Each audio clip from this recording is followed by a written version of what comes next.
loves, good afternoon. May another recipe ako mga loves. Yan ay ang tortilla pizza. Yan mga loves, may prepare akong toothpick.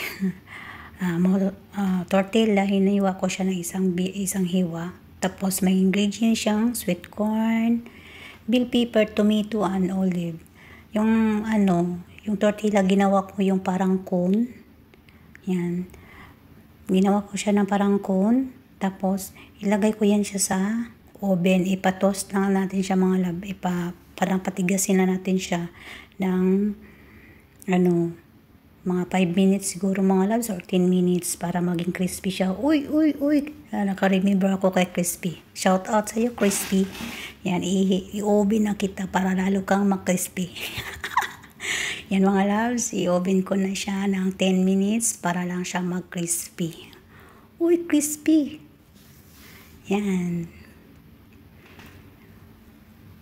Tayin na natin siya mga loves na maging matigas na yung tortilla.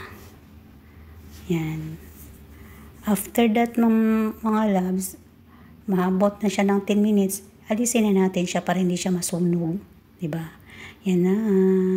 Yan na. Dandahan lang, Lisa, kasi mainit. Sobrang mainit talaga ang oven na yan. Yan. Diba? O yun ang result niya mga loves. Diba? Nag-brown na siya. Yan. Ready na siya na lagyan ng palaman.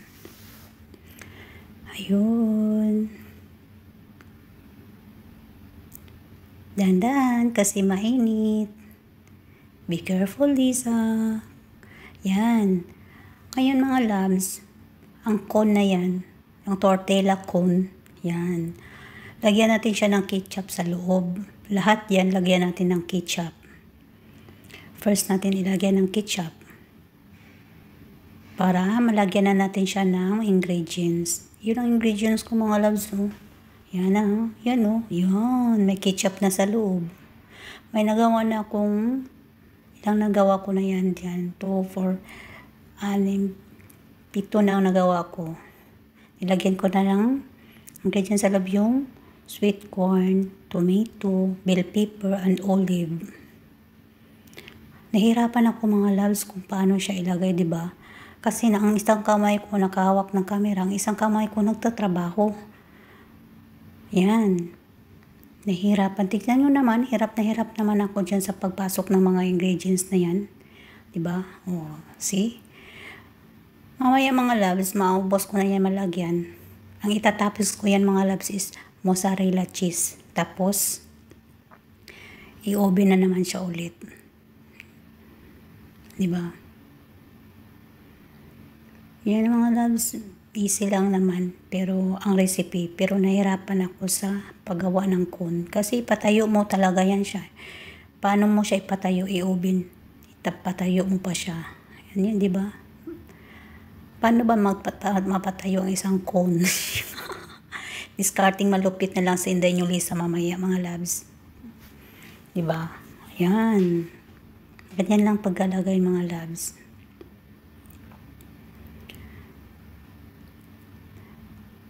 Trabaho tayo mga loves para sa ekonomiya.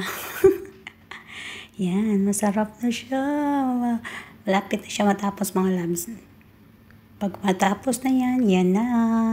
Lagyan ko na siya ng toppings ng mozzarella cheese sa taas mga loves. Tapos, mozzarella. Yan na yan. Oh. Diba? Ang ganda nun yan. Oh. Sarap na siya tingnan. Tapos, ilagay ko na siya sa oven. Ang kailangan mga loves, ang pag-oven mo yan, patayo yan. Paano mo siya malusaw yung cheese? Mozzarella cheese kung hindi mo siya ipatayo, diba? So, ang ginawit ko mga loves, technique ko lang yun mga loves ha. Inipit ko siya sa grill. Yan. Yan, inipit ko siya, pinapatayo ko siya, diba? Discarding malupit na lang. O, yan na, diba?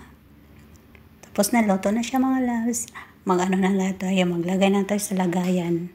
I-arrange ko na siya mga loves para ready to eat na sila. Diba? Tawag yan mga loves is tortilla pizza.